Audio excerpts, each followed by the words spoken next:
Hello les traders et bienvenue dans cette nouvelle vidéo. Aujourd'hui, on va parler d'un thème qui est un petit peu plus axé pour les débutants et ceux qui débutent sur les marchés financiers. Donc, on va voir quels sont les actifs ou par quels actifs commencer, ou plutôt lesquels éviter. C'est surtout là-dessus qu'on va mettre le doigt. Donc, je te fais le topo. Tu viens de commencer le trading, tu es tout excité, et puis tu fais quoi? Bah, tu te jettes sur les marchés et tu veux tout acheter. Dis pas le contraire, je sais que c'est le cas, on l'a tous fait, on a tous été débutants, et je sais, hein, je suis aussi passé par là, ça fait un petit moment maintenant, mais je sais que voilà, quand tu débutes, bah, tu as envie de tout trader. C'est comme ça, il y a l'excitation. Donc, tu vas arriver dans un milieu qui est très concurrentiel, où il y a énormément d'informations, des milliers d'actifs, donc tu es complètement perdu. Et c'est tout à fait normal. Donc l'objectif de cette vidéo, encore une fois, ça va être de décortiquer tout ça. Et puis à la fin, bah, tu seras capable de savoir où tu en es, quels sont les actifs les plus intéressants pour toi, et puis bah, quoi faire concrètement, où t'orienter en fonction de ta situation, de ton capital, de ton temps libre, etc. Donc reste bien jusqu'à la fin pour découvrir tout ça. Ça va t'aider, je pense, à avancer et tu feras un grand pas dans tes débuts en trading. Ça va rendre tout ça beaucoup moins flou. Avant de débuter, n'oublie pas de t'abonner à la chaîne, de mettre un like et d'activer la cloche. Ça donne de la visibilité et c'est le meilleur moyen de me motiver et de me remercier pour le travail que je fais. Par quoi ne pas commencer? C'est le premier point par lequel on va débuter. Avant, j'aimerais juste faire une petite aparté et un point qui me paraît important pour la compréhension de la vidéo. Je vais souvent utiliser les termes actifs ou produits, donc j'aimerais que la différence soit claire. Un actif, ça va être un groupe, une classe d'actifs, donc ça peut être des actions, du forex, des indices, des matières premières. Ça, c'est des actifs. Après, les produits, c'est la forme sous laquelle tu vas les trader. Je te prends l'exemple du Forex. Tu peux trader du Forex en spot, tu peux trader du Forex en CFD, tu peux les trader en contrat à terme, tu peux trader des actions, par exemple, sous forme d'options. Donc, c'est vraiment... les produits, c'est la forme sous laquelle tu vas les trader. Les actifs, c'est l'actif en lui-même, donc c'est le groupe, donc le Forex, ou bien les actions, etc. Ceci étant dit, on peut y aller.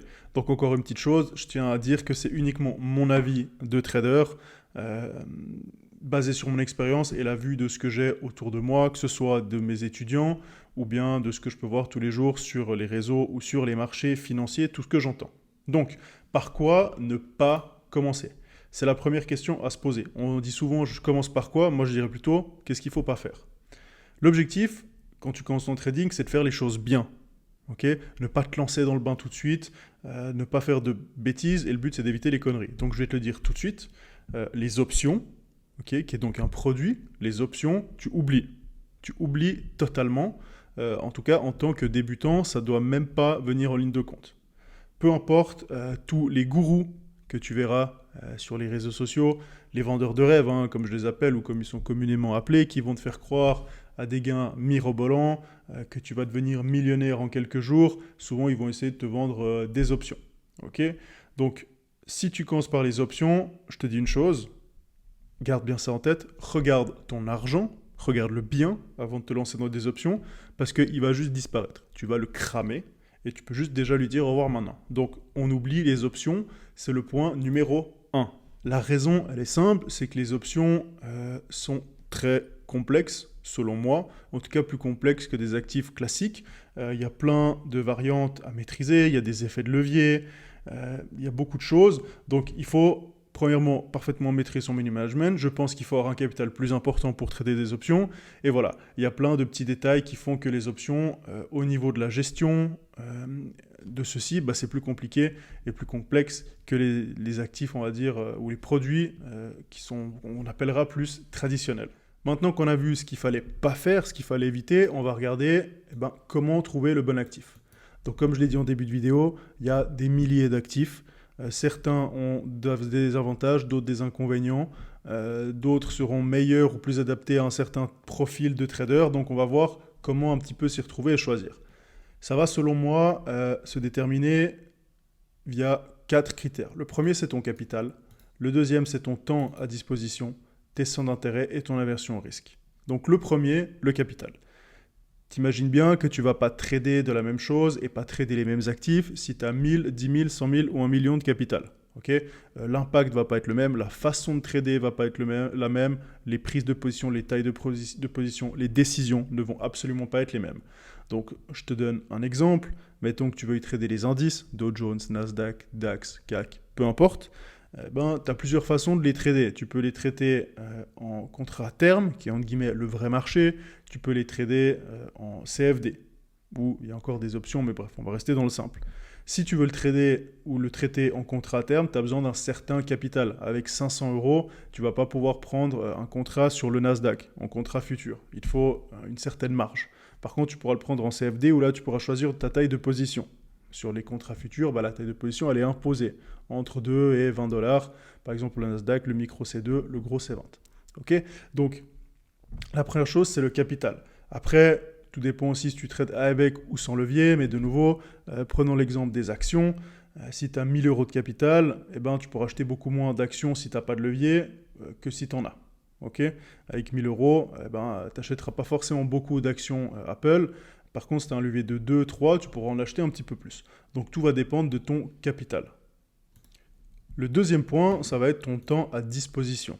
Est-ce que tu as 1 heure par jour, 1 heure par semaine, 1 heure par mois? Est-ce qu'au contraire, tu travailles à 50%, du coup tu as tous les après-midi de libre? Ça va jouer sur quel actif, ou plutôt le type de trading, je dirais, que tu vas utiliser. Si tu n'as pas beaucoup de temps, tu vas aller sur des actifs qui te permettent de faire plutôt du swing trading. On va dans ce cas-là plutôt aller sur les actions, où ce sera des positions avec des stops un peu larges, où il faudra patienter plusieurs jours, plusieurs semaines, voire plusieurs mois, avant d'arriver au bout de son plan. Tu peux bien sûr aussi faire du forex, mais je pense que pour le forex, il faut un petit peu plus de connaissances macroéconomiques et puis un capital un petit peu plus important. Donc voilà. Par contre, au contraire, si tu as beaucoup de temps à disposition, mettons une demi-journée, toute la semaine, on va dire tous les après-midi, peut-être tu voudras faire du plus court terme, trader les indices américains en day trading ou même en scalping si tu as un petit peu plus d'expérience. Donc, tout va dépendre de ton temps à disposition. Tu ne prendras pas les mêmes décisions, les mêmes actifs si tu as 1 heure par jour, 1 heure par semaine ou 1 heure par mois à disposition. Ensuite, d'ailleurs, tes centres d'intérêt. Donc, tes centres d'intérêt, ça va dépendre de ce que tu aimes. Si tu es plutôt intéressé par le fonction de l'économie et du rôle du forex là-dedans, c'est peut-être là que tu vas te diriger. Pourquoi l'euro monte alors que le dollar baisse, etc. Quels sont les impacts des taux directeurs de la Fed, des chiffres de l'emploi, du chômage, etc. Par contre, si toi ce que tu aimes, c'est on va dire le business, la création d'entreprise, comment ça fonctionne derrière, le marketing, etc., peut-être que tu aimeras plus t'intéresser aux actions parce que tu aimes bien voir ce que les actions font, comment ça fonctionne, quelles sont les décisions qui sont prises au conseil d'administration, etc., etc. Donc là, peut-être si tu aimes plus le rouage de l'entreprise, tu iras dans ce sens-là. Si tu veux plus de l'excitation, et puis que tu recherches vraiment que de l'adrénaline, tu iras sur les indices en court terme. Donc ça va dépendre vraiment de tes centres d'intérêt et comment tu vois le trading. Et le dernier, c'est ton aversion au risque. Si tu préfères avoir des positions un petit peu plus tranquilles, où tu auras un risque modéré, tu prends 1 ou 2 positions par semaine ou par mois. Est-ce que tu vas vouloir être plus agressif, à prendre des positions avec un risque un petit peu plus élevé, ou bien des stops plus courts pour prendre plus de positions? Dans ce cas-là, tu seras plutôt de nouveau sur les indices ou le forex en court terme. Donc tout dépend de ton agressivité, combien tu es prêt à risquer sur les marchés et comment tu veux jouer avec ça. Maintenant, quels sont les actifs ou le type d'actifs les plus recommandés ou le plus recommandé pour moi? C'est les actions. Et là, j'insiste là-dessus. Quand je dis ça, c'est vraiment pour les débutants, ceux qui commencent, et c'est que mon avis. Tu n'es pas du tout obligé de commencer par ça. Maintenant, je veux dire, les actions comme ça sert à rien. Je vais te dire pourquoi est-ce que selon moi, les actions sont les actifs les meilleurs pour commencer en trading. Tout simplement parce que quand on commence en trading, moi je pense qu'il faut commencer par du swing pour apprendre la base, parce que le swing ça va moins vite, on a le temps de faire ses calculs, prendre ses décisions, refaire ses analyses techniques pour être sûr qu'on n'a pas fait d'erreur, etc., etc. Maintenant, je sais. Les nouveaux, ils veulent toujours aller vite, ils veulent toujours gagner vite, rapidement, beaucoup, tout ce que tu veux, ils veulent gagner énormément de fric ultra rapidement. Utilise les adjectifs que tu veux, mais c'est quasi toujours la même chose. Donc on leur dit de commencer avec du swing, ils ne veulent pas écouter, ils y vont direct avec du scalping, ils se cassent les dents et ils reviennent en disant « t'avais raison, faut commencer avec du swing ». Maintenant, partons du principe que tu écoutes ce que je dis, hein, ou en tout cas que tu prends mes conseils, parce que c'est que des conseils. C'est en aucun cas, je te dis en aucun cas, fais ça ou fais ça. Je te donne simplement mon point de vue. Donc, je pense que les débutants devraient commencer par du long terme pour maîtriser, comme je l'ai dit, le money management, les gestions de position, l'état utilisé, le calcul, etc., etc. Et bien sûr, l'analyse technique est fondamentale si tu utilises aussi l'analyse fondamentale. Les actifs qui se prêtent le mieux à cela pour moi, c'est les actions et les titres. Éventuellement aussi le forex, mais bon, les frais, les tenues de position font que il faut quand même bien calculer, et puis il faut avoir un capital peut-être un petit peu plus important, donc je pense vraiment que les actions, pour moi, c'est le plus simple à calculer, prendre position, faire les analyses en long terme, pour moi, c'est le mieux quand tu débutes. Encore une fois, ça n'engage que moi. Pour continuer, pourquoi les actions? Encore d'autres arguments, comme tu le vois ici, c'est diversifié. Okay, par pays, par secteur d'activité, par marché, par cotation, par capitalisation. Il y en a plein. Il y en a qui versent des dividendes, il y en a qui en verseront moins, mais qui auront plus de performance. Donc vraiment, c'est super diversifié. Ensuite, comme je l'ai dit, les analyses, elles sont un petit peu plus faciles, dans le sens où c'est pas forcément plus facile d'analyser une action que du forex, mais dans le sens où les actions, en général, tu vas plutôt faire du long terme. Donc ce sera des graphes avec beaucoup d'historique, tu vas vraiment pouvoir prendre ton temps, il y aura de la marge quand tu vas placer ou déterminer ton stop, ton objectif, ton point d'entrée, il y a vraiment du temps, c'est des clôtures de bougies en général journalières, en tout cas moi c'est sur cette unité de temps que je prends mes décisions sur les actions, donc il y a vraiment le temps. Pour moi c'est le plus facile à analyser, il y a moins de gros mouvements ou de fausses cassures, etc. Donc ensuite, on peut aussi prendre son temps, mais ça revient un petit peu avec l'analyse facile, entre guillemets, hein, les deux vont ensemble, comme je l'ai dit, tranquille sur les actions. Et puis au niveau du risque, alors, bien évidemment, tout investissement comprend des risques, mais on va dire que voilà, par exemple sur les actions, comme je l'ai dit, tu peux prendre position sans levier. Alors bien sûr, tu prendras moins d'actions, qui dit moins d'actions dit moins de potentiel profit, mais il y a aussi moins de risques de grosses pertes. Okay, tu maîtrises mieux la chose, tu sais exactement combien tu vas perdre, il n'y a pas d'erreur de calcul. Si tu as du levier et que tu ne calcules pas bien, tu peux te faire sortir.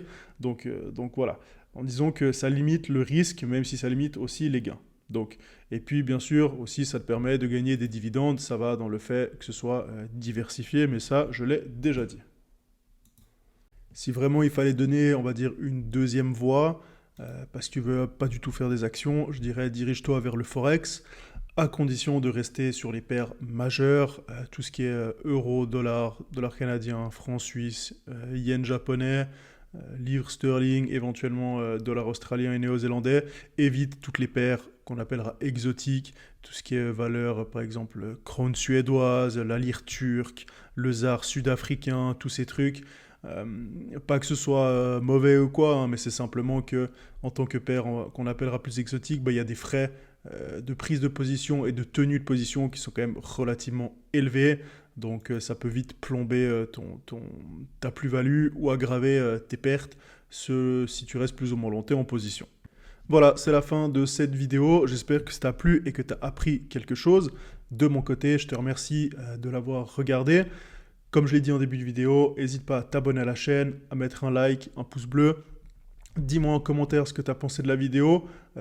Est-ce que toi, tu commences par les actions, par les indices, ou est-ce que tu as commencé par les actions, les indices? Est-ce que tu as rencontré des difficultés à trouver sur quoi tu voulais te diriger au départ? Dis-le moi en commentaire. Si tu as des questions, j'y répondrai également avec plaisir. Sur ce, si tu souhaites te former, tu auras tous les liens nécessaires en description. J'ai une formation gratuite pour découvrir le trading. Si tu veux aller plus loin, il y a tout le nécessaire. Et de mon côté, je te dis merci d'avoir regardé la vidéo et à la prochaine. Ciao!